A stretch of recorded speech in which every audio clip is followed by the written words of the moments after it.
2012 ബാവുട്ടിയുടെ നാമത്തിൽ സിനിമയുടെ ലൊക്കേഷൻ ഞാൻ രഞ്ജിത്തിനെ കാണുന്നത്. നിനക്ക് ബാംഗ്ലൂരിലേക്ക് വരാൻ പറ്റുമെന്ന് ചോദിച്ചു. പോയപ്പം ഹോട്ടൽ താജ് ഉണ്ട് അവിടെ. ഏകദേശം ഒരു 9 o'clock 10 o'clock ആയിട്ടുണ്ടാവും ഹോട്ടലിൽ എത്താൻ വേണ്ടി പറയുകയും അവിടെ എത്തിയ സമയത്ത് പുള്ളി പറഞ്ഞു എനിക്ക് നിന്നെ ഒന്ന് നേക്കഡായിട്ട് കാണണം, നിൻ്റെ അപ്പം ഞാൻ ഐ എം എ ബോയ്.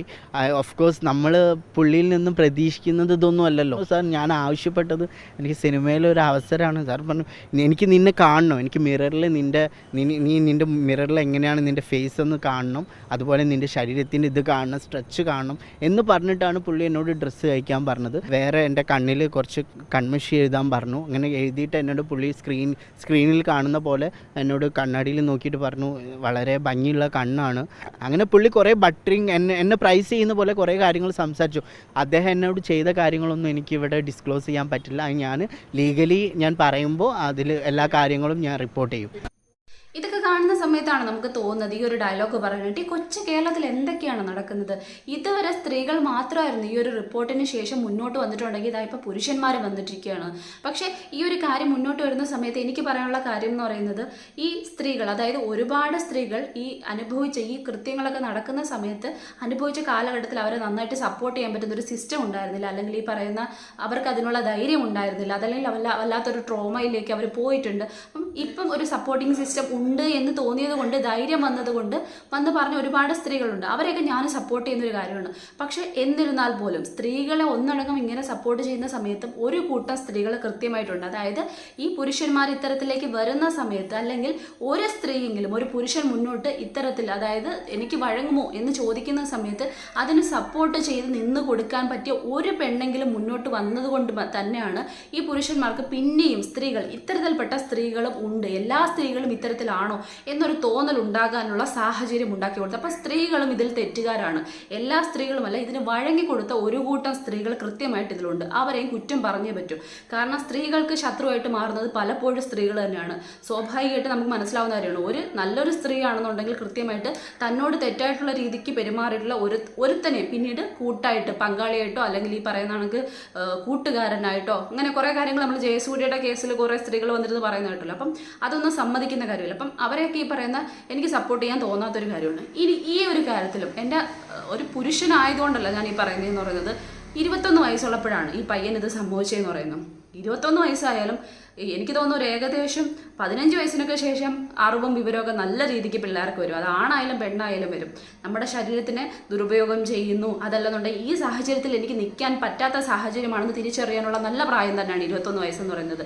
ഇതിലപ്പുറത്തേക്ക് അവൻ തന്നെ പറയുന്നുണ്ട്, ഈ പയ്യൻ തന്നെ പറയുന്നുണ്ട് കൃത്യമായിട്ട്, എൻ്റെ ഇതിനൊക്കെ ഈ പറയുന്ന ഉപയോഗിച്ചതിന് ശേഷം പിറ്റേന്ന് രാവിലെയാണ് ഞാൻ മനസ്സിലാക്കുന്നത് ഈ പറയുന്ന ഞാൻ സിനിമയ്ക്ക് വേണ്ടിയിട്ടാണ് ഓഡിഷൻ എന്ന് കരുതിയാണ് ഞാൻ ഇങ്ങോട്ട് വന്നത്, പക്ഷെ അല്ല എന്ന് മനസ്സിലാക്കിയത് എന്ന കുറേ കാര്യങ്ങൾ പറയുമ്പോൾ എനിക്കതങ്ങോട്ട് ഉൾക്കൊള്ളാൻ കഴിയുന്നില്ല എന്നുള്ള കാര്യമാണ്. കാരണം അവൻ അവിടുന്ന് രക്ഷപ്പെടാൻ പറ്റിയ സാഹചര്യങ്ങൾ ഒരുപാടുണ്ടായിരുന്നു. അതിലപ്പുറത്തേക്ക് ഇത് ഇത്തരത്തിലുള്ളൊരു സാഹചര്യമാണ്, അല്ലെങ്കിൽ തന്നെ മറ്റൊരു രീതിക്ക് കാണുന്ന ഒരു സാഹചര്യമാണെന്ന് മനസ്സിലാക്കുന്ന പല കാര്യങ്ങളും ഇതിനിടയിൽ നടന്നിട്ടുണ്ട്. അപ്പം അതിന് തെന്നി മാറി അവന് പോകാവുന്ന കാര്യമുള്ളൂ. അപ്പം ഇതിനകത്ത് ഈ പയ്യൻ്റെ ഈ വെളിപ്പെടുത്തൽ കേൾക്കുന്ന സമയത്ത് കൃത്യമായിട്ട് മനസ്സിലാക്കാൻ പറ്റുന്ന കാര്യം എന്ന് പറഞ്ഞാൽ അവൻ്റെ ഒരു പാഷനാണ്, അവനൊരു വല്ലാത്ത ആഗ്രഹമാണ് സിനിമ എന്ന് പറയുന്നത്. പക്ഷേ സിനിമ എന്ന് പറയുന്ന മോഹത്തെ കയ്യെത്തി പിടിക്കുന്നതിന് സ്വന്തം മാനം കൊണ്ടുപോയി പണയം വെച്ചിട്ടല്ല ചെയ്യുള്ളത്. ആണായാലും പെണ്ണായാലും അത് ഇതിനകത്തോട് എനിക്ക് ഒരിക്കലും യോജിക്കാൻ പറ്റില്ല. ആരിനെ എന്തുവെന്ന് പറഞ്ഞു കഴിഞ്ഞാൽ യോജിക്കാൻ പറ്റാത്ത കാര്യമാണ്.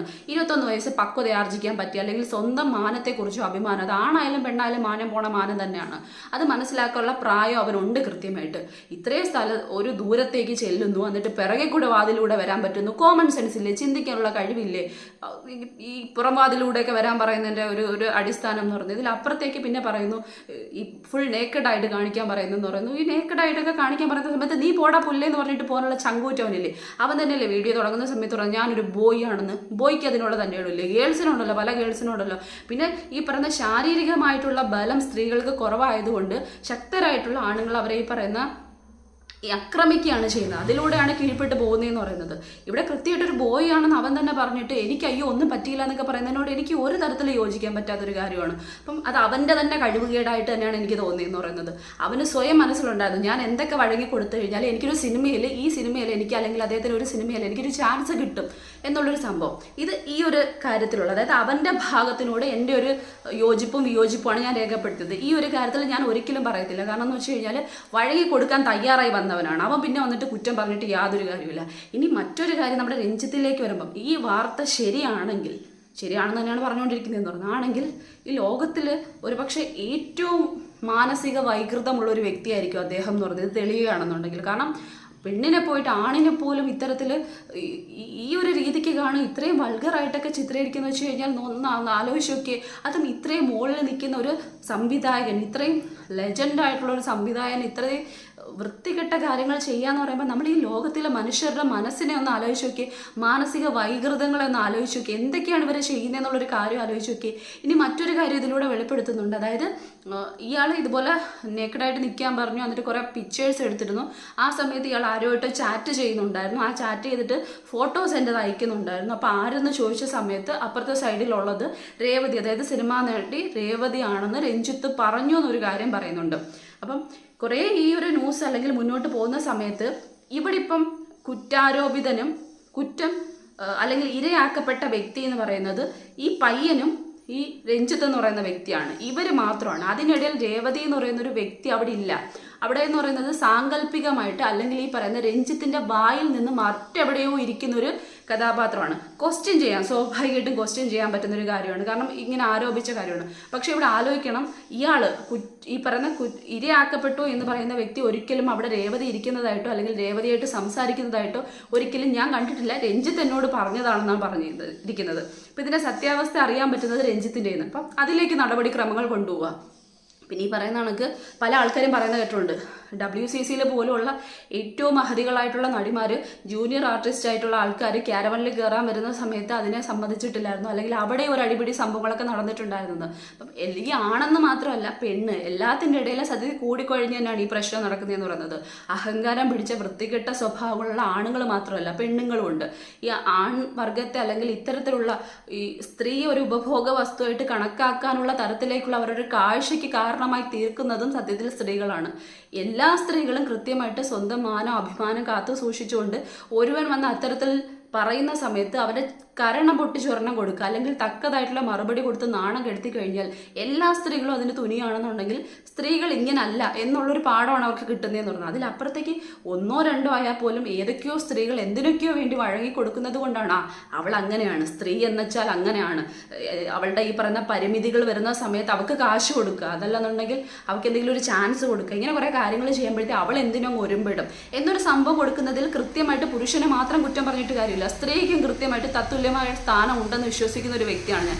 ഒരെണ്ണമെങ്കിലും ഒരു സ്ത്രീയെങ്കിലും അത്തരത്തിൽ നിന്ന് കൊടുക്കുന്നത് കൊണ്ട് തന്നെയാണ് സ്ത്രീകളെ ദുരുപയോഗം ചെയ്യപ്പെടുന്നതിൽ ഏറ്റവും വലിയൊരു കാര്യമായിട്ട് മാറുന്നത്. ഇനി മറ്റൊന്നെന്ന് പറയുന്നത്, മറ്റൊരു വീഡിയോയിൽ ഞാൻ പറഞ്ഞത് കണക്ക് തന്നെയാണ്, ലോ എന്ന് പറയുന്നത് വലിയൊരു കാര്യമാണ് ഇതിലൊക്കെ. അതായത് ഓരോ സെക്കൻഡിലും നമുക്കറിയാവുന്ന കാര്യമാണ് എത്രയോ പേര് പീഡിപ്പിക്കപ്പെടുന്നുണ്ട്, എത്രയോ കുഞ്ഞു കുട്ടി മുതൽ വയസ്സായി. ഇപ്പം കഴിഞ്ഞ ദിവസം ഒരു വാർത്ത കേട്ടു, സ്ഥലം ഏതെന്ന് എനിക്ക് ഓർമ്മയില്ല, പക്ഷേ ഒറ്റയ്ക്ക് താമസിക്കുന്ന ഒരു വയോധികയെ വീട്ടിൽ കയറിയിട്ട് കണ്ണിൽ മുളകോടി ഇട്ടിട്ട് അവരുടെ 7-8 പവൻ കവർന്നതിന് ശേഷം അവരെ പീഡിപ്പിക്കുക കൂടി ചെയ്തു എന്നുള്ളൊരു കാര്യം.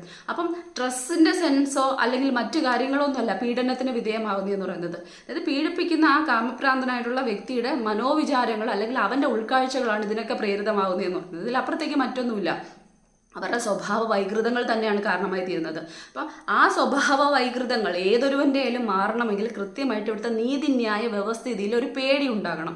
അങ്ങനൊരു പേടി ഉണ്ടാകണമെന്നുണ്ടെങ്കിൽ നമ്മൾ ഭയങ്കര കൈൻഡ്നെസ് ഉള്ളൊരു സൊസൈറ്റിയോ എന്തൊക്കെ പോലെയാണ് നമ്മുടെ ഈ പറയുന്ന ഇന്ത്യ എന്ന് പറയുന്നത്. നമ്മുടെ പ്രത്യേകിച്ച് നമ്മുടെ ലീഗലി ഉള്ള കാര്യങ്ങൾ, നമ്മുടെ നിയമവ്യവസ്ഥിതിയിൽ എന്ന് പറയുന്നത്, അതായത് ഒരാളുടെ ജീവൻ എടുക്കുന്നതിലൊക്കെ നമ്മുടെ നീതിന്യായ വ്യവസ്ഥിതിക്ക് ഭയങ്കര ഒരു ഇതാണ്, ഒരു ജീവൻ എങ്ങനെയാണ് എടുക്കുന്നത്, അങ്ങനെ ഒരു കാര്യങ്ങളുണ്ട്. അപ്പം ശക്തമായിട്ടുള്ള നീതിന്യായ വ്യവസ്ഥിതിയാണ്. കാരണം ഒരുവന്റെ ജീവൻ എടുത്ത ഒരുത്തനാണെന്നുണ്ടെങ്കിൽ അവന് ജീവിക്കാനുള്ള അവകാശമില്ല സ്വാഭാവികമായിട്ടും. ഒരു കുഞ്ഞിനെ പീഡിപ്പിച്ചവനാണെങ്കിൽ ഒട്ടും പറ്റില്ല അവനെ. കാരണം അവനെ തുറന്നു വിട്ട് കഴിഞ്ഞാൽ അത് 10-12 വർഷത്തേക്കുള്ള ജയിൽവാസമല്ല കൊടുക്കുള്ളൂ. അവനെ തുറന്നു വിട്ട് കഴിഞ്ഞാൽ വീണ്ടും അവൻ മറ്റൊരു കുഞ്ഞിൻ്റെ അല്ലെങ്കിൽ മറ്റൊരു സ്ത്രീയുടെ മുമ്പിൽ ഇത് തന്നെ കാണിക്കും, അവനൊന്നും നന്നാവാൻ പോകില്ല. അതുകൊണ്ട് പിന്നെ ചെയ്യാൻ പാടില്ല. അങ്ങനെ കർക്കശമായിട്ടുള്ളൊരു നീതിന്യായ വ്യവസ്ഥിതി എപ്പോൾ അല്ലെങ്കിൽ നിയമം സാധ്യമാക്കുന്നോ അപ്പം മാത്രമേ മറ്റൊരുവൻ ഒരു പെൺകുട്ടിയെ പിച്ച് ചീന്താൻ പോകുന്ന സമയത്ത് കൈ പൊക്കുന്ന സമയത്ത് അവന് തോന്നുള്ളൂ ഇത് ചെയ്തു കഴിഞ്ഞാൽ എന്തെങ്കിലും ഞാനിവിടെ പിടിക്കപ്പെടുകയാണെന്നുണ്ടെങ്കിൽ പിന്നെ പുറംലോകം എനിക്ക് കാണാൻ പറ്റില്ല എന്നൊരു ചിന്ത, ഒരു ഭയം കൃത്യമായിട്ട് ഈ മനുഷ്യരിൽ ഉണ്ടാക്കിയെടുക്കാനായിട്ട് നമ്മൾ നമ്മുടെ നീതിന്യായ വ്യവസ്ഥിതി കൃത്യമായിട്ട് അത്രയും സ്ട്രോങ് ആക്കണം.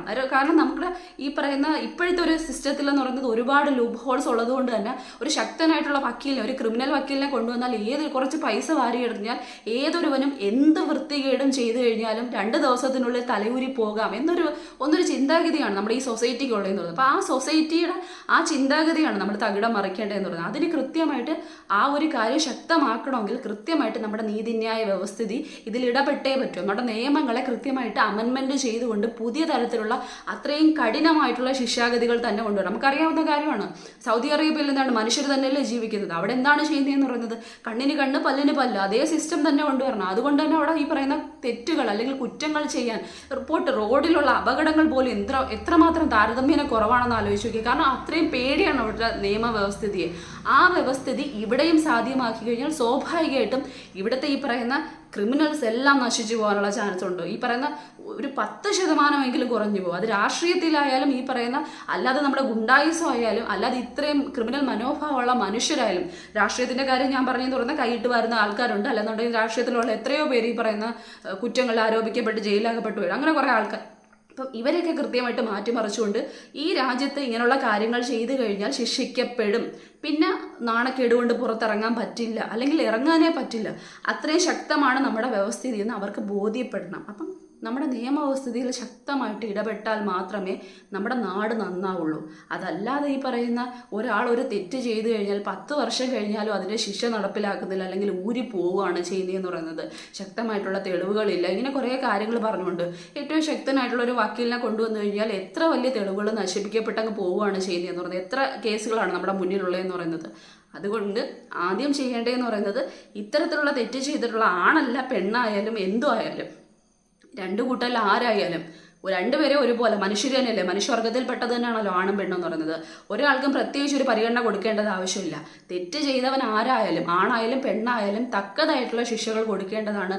ഇതുപോലെ സിനിമാ ഫീൽഡിൽ പിടിച്ചു നിൽക്കുന്നതിന് വേണ്ടിയിട്ട് ഇത്തരത്തിൽ നിന്നു കൊടുത്തവരെയും സത്യത്തിൽ ശിക്ഷിക്കേണ്ടതാണ്. കാരണം അത് ഏറ്റവും വലിയ, നമ്മൾ പറയത്തില്ല ഈ പറയുന്ന കുറ്റം ചെയ്യുന്നതിനേക്കാളും കുറ്റം ചെയ്യാൻ പ്രേരിപ്പിക്കുന്നവരെയാണ് ഏറ്റവും കൂടുതൽ നമ്മൾ പേടിക്കേണ്ടതെന്ന് പറയുന്നത്. അപ്പം എനിക്ക് സിനിമയിലൊരു ചാൻസ് കിട്ടും, അതുകൊണ്ട് ഞാനങ്ങ് നിന്ന് കൊടുക്കാം. അങ്ങനെ നിന്ന് കൊടുത്തിട്ടും എനിക്കൊരു ചാൻസ് കിട്ടി എങ്കിൽ അവൻ്റെ പേര് വിളിച്ചു പറയാം. ഈ ഒരു ചിന്താഗതി നല്ലതാണെന്ന് എനിക്ക് തോന്നുന്നില്ല. അതെൻ്റെ പേഴ്സണൽ ഒപ്പീനിയനാണ്. ഇതിനോട് എത്ര പേര് യോജിക്കുന്നു എത്ര പേര് വിയോജിക്കുന്നു എന്ന് എനിക്കറിയത്തില്ല. പക്ഷേ യോജിക്കുന്നവർക്കും യോജിക്കാത്തവർക്കും സഭ്യമായിട്ടുള്ള ഭാഷയിൽ കമൻറ്റ് ബോക്സിൽ ഈ പറയുന്ന കണക്ക് അവരുടെ അഭിപ്രായം രേഖപ്പെടുത്താൻ കഴിയുന്നതാണ്. പിന്നെ എൻ്റെ വീഡിയോസ് ഈ പറയുന്ന കണക്ക് ഇഷ്ടപ്പെടും, ആദ്യമായിട്ടാണ് ഈ ഒരു ചാനൽ കാണുന്നതെന്നുണ്ടെങ്കിൽ ദയവായിട്ട് സപ്പോർട്ട് ചെയ്യുക, സബ്സ്ക്രൈബ് ചെയ്യുക, ലൈക്ക് ചെയ്യുക, ഷെയർ ചെയ്യുക, കമൻറ്റ് ചെയ്യുക. താങ്ക്